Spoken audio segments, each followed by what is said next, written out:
반갑습니다. 김용민 대표입니다. 오늘 김용민의 주식 랭킹에서는 포스코홀딩스보다 외국인들이 쓸어담는 2차 전지 이 기업 앞으로 더 대박 납니다. 여러분들께서 지금 시장에서 주목하셔야 되는 외국인들이 쓸어담고 있는 이 2차 전지 종목에 대해서 자세하게 설명드리는 영상을 준비해 왔습니다. 오늘 영상에서도 여러분들께 도움이 될 수 있는 내용으로 준비해 왔으니까 영상 처음부터 끝까지 집중하셔서 시청해 주시길 바라겠고요. 영상 시청하시기 전에 구독과 좋아요 버튼 한 번씩만 부탁드리도록 하겠습니다. 자, 그러면 본격적으로 여러분들께서 주목하셔야 되는 이 2차 전지 기업이 뭔지에 대해서 말씀을 드리겠습니다. 자, 일단 공매도 아웃 첫날에 숏 커버링이 어느 정도 나왔는지에 대해서 현재 여러 가지에 대한 추측글이 나오고 있죠. 증시 역사상 네 번째로 공매도가 전면 금지된 첫날에 2,100만 주가량의 숏 커버링 물량이 나온 것으로 현재 시장이 추정하고 있고요. 한국거래소에 따르면은 지난 6일 국내 증시 공매도 잔고 수량은 4억 2,163만 주로 직전 거래일 4억 4,263만 주 대비해서 약 2,100만 주 정도가 감소를 했습니다. 그러니까 전체 공매도 물량의 5% 정도가 이번에 어느 정도 처리가 됐다라고 보시면 될 것 같고요.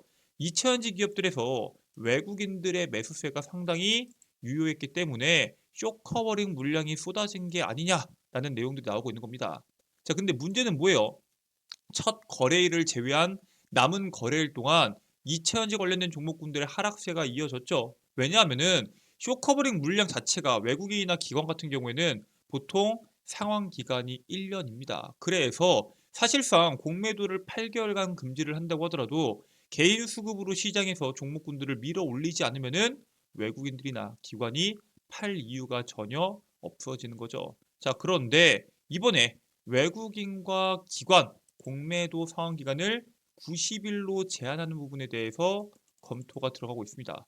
추가적인 매수 물량이 들어오지 않으면서 2차 전지에 대한 하락을 시장 참여자들이 우려하고 있는데 정부와 여당이 공매도 금지 후속 조치로 외국인과 기관 투자자의 공매도 상환 기간을 개인 투자자와 똑같은 90일로 한정시키는 방안을 적극적으로 검토하고 있습니다.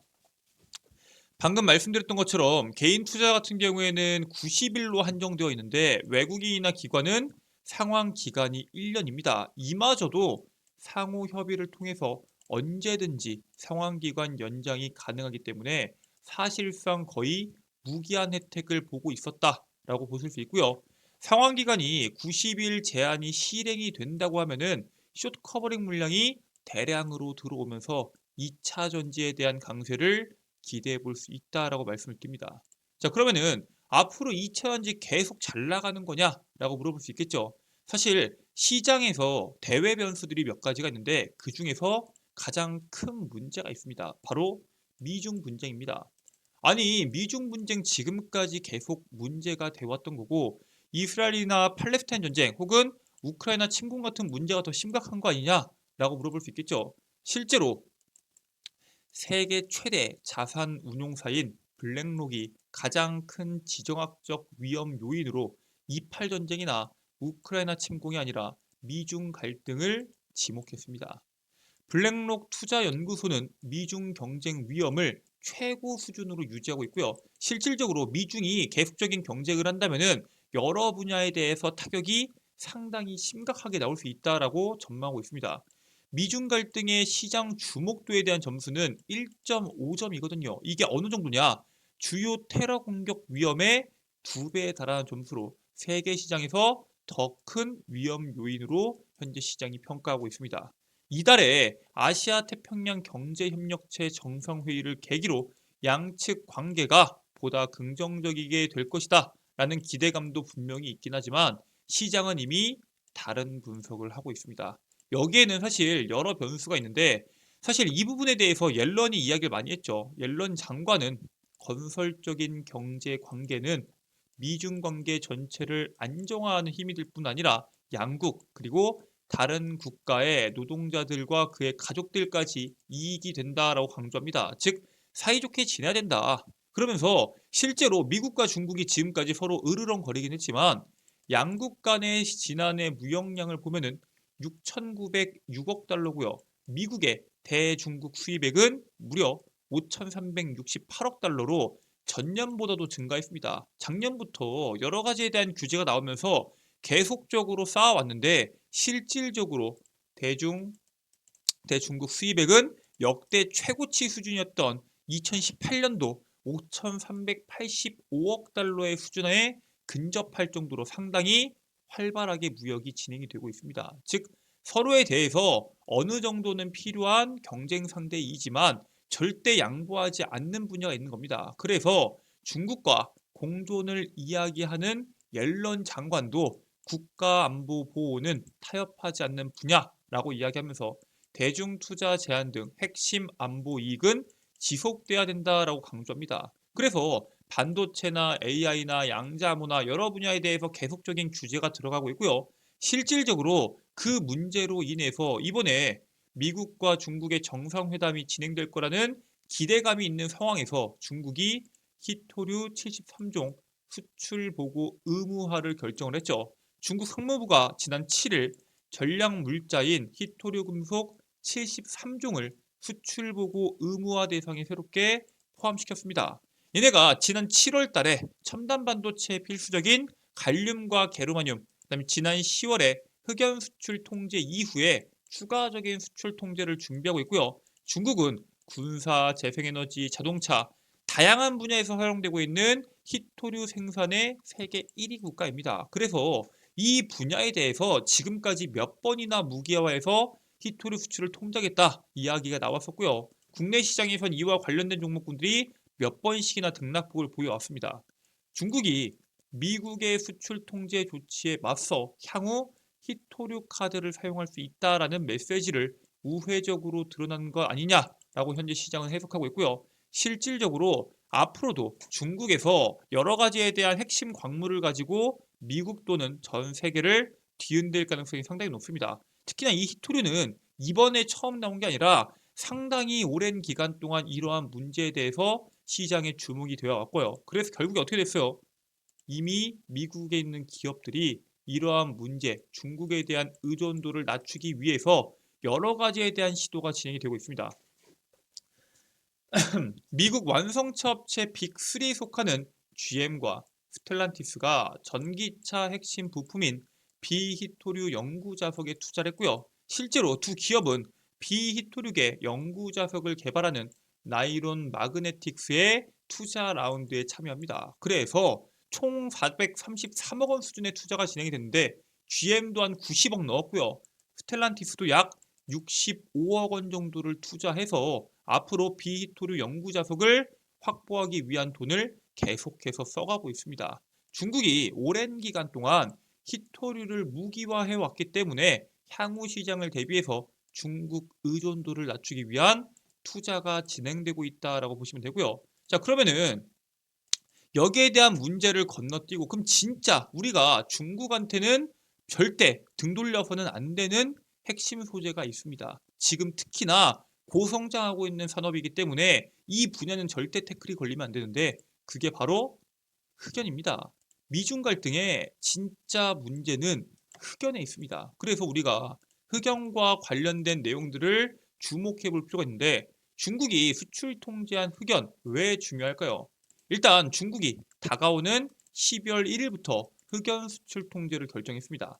이 흑연이 우리가 잘 알고 있는 배터리 4대 요소 중에 하나인 양극, 음극, 전해질, 분리막 4대 요소 중에서 음극에 들어가는 핵심 요소예요. 즉 탄소가 여러 층으로 쌓인 모양으로 규칙적으로 층상 구조로 되어 있고 특히나 안정성이 높습니다. 하지만 가격이 저렴하기 때문에 배터리에 대한 가격을 내려야 되는 이 전기차 업체들 입장에서는 흑연에 대한 사용이 필수다라고 보시면 될 것 같고요.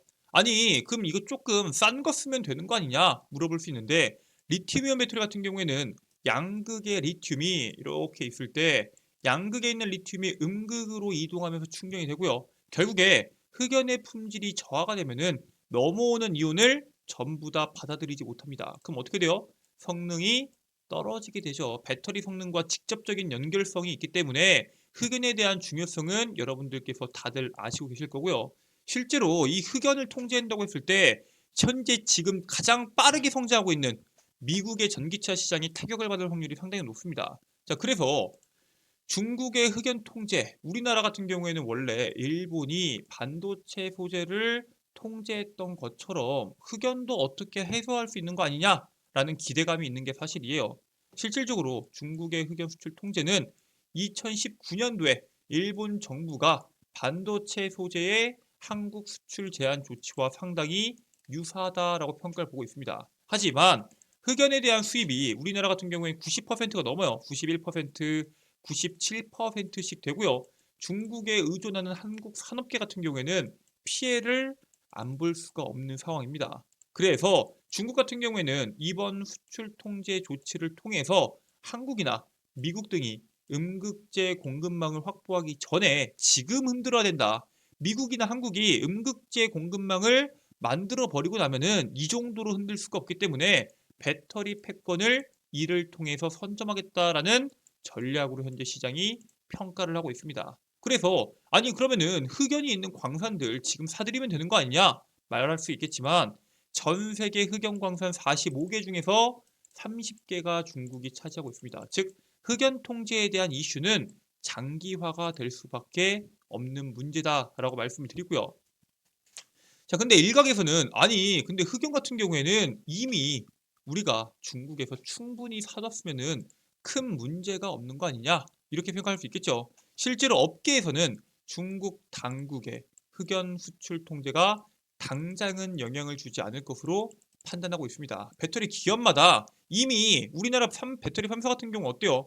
배터리에 대한 물량이 천조 수준이잖아요. 이미 엄청난 주문이 들어왔기 때문에 재고를 쌓아놓고 있습니다. 즉 배터리 기업마다 재고에 대한 비축분이 있으며 수출 자체가 금지된 게 아닙니다. 수출에 대한 절차가 복잡해지고 수출이 진행되는 데까지 딜레이가 걸리는 거지 아예 금지된 게 아니기 때문에 한동안은 영향이 제한적일 것으로 예측하고 있고요. 국내 배터리 기업이 중국의 흑연 생산 기업들의 주력 고객이기 때문에 중국 입장에서도 무기한적으로 연장할 거는 어려울 수 있는 거 아니냐라고 관측하고 있습니다. 하지만 중요한 건 뭐예요? 원료 채굴이나 가공 사업 같은 경우에는 배터리 제조의 필수적인 영역이 맞습니다. 하지만 실질적으로 수익성이 높진 않아요. 리튬 같은 게 아니라면은 사실 흑연 같은 경우에는 수익성이 상당히 낮기 때문에 위험성이 상당히 높은 사업입니다. 그래서 얘네 원료를 채굴하고 가공하는 사업들 다 중국 정부의 지원이 있기 때문에 이렇게까지 할 수 있다라고 말씀드리고요. 만약에 중국과 우리나라에 대한 수출이 계속적으로 규제가 들어간다면은 우리나라가 직접 이 흑연에 대한 원료 채굴과 가공 사업을 해야 될 수도 있는데 들어가는 돈 대비 수익성이 낮기 때문에 우리나라 기업의 입장에서는 자원 무기화는 큰 문제가 될 수 있다라고 보시면 될 것 같습니다. 자, 그렇기 때문에 정부에서도 이걸 알고 있습니다. 그래서 박문규 산업통상자원부 장관은 2030년도까지 2차 전지 특화단지를 중심으로 핵심 광물, 소재와 관련된 13조 원 이상의 국내 투자를 계획한다라고 밝혔습니다. 정부는 차세대 실리콘 음극재도 개발하고 사용 후 배터리 재활용 기술을 연구해서 중국산 흑연에 대한 의존도를 낮추겠다라는 방침을 가지고 있는데 사실 이 재활용도 그렇고 실리콘 음극재가 개발된다고 하더라도 상용화되는 데까지 시간이 상당히 걸릴 수밖에 없습니다. 그렇기 때문에 방 장관은 기업들의 투자 노력을 뒷받침하기 위해서 규제도 완화하고 세금도 혜택을 주고 인프라 등의 전방위적인 지원을 하겠다라고 약속을 합니다. 결국에는 중국의 핵심 광물 무기화를 대비해서 미리미리 준비하겠다라는 계획을 발표했다라고 보시면 될 것 같고요. 결국에는 여기에 따라서 이제 우리나라에서 중국의 핵심 광물 무기화를 대비해서 지금까지 준비하고 있는 기업이 하나 있습니다. 바로 포스코 인터내셔널이죠. 포스코 기업 같은 경우에는 2차 전지 산업 쪽에서 이 밸류체인이 제대로 잡혀 있는 대표적인 기업 중에 하나입니다. 국내에서 유일하게 음극재를 양산하고 있는 기업이 포스코 퓨처엠이죠. 중국에서 수입한 흑연을 음극재를 가공해서 배터리 3사에다가 납품하고 있는데 사실 그 물량이 부족한 게 사실입니다.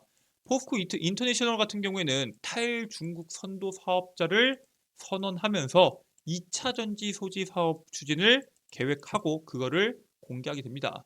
미국이나 유럽 같은 경우에는 지금 중국에 있는 제품들을 사용하지 않으려고 비중국 공급망에 대한 수요가 계속적으로 확대되고 있는데 거기에 따라서 포스코 인터내셔널이 수혜를 받을 수 있다라고 말씀을 드리고요.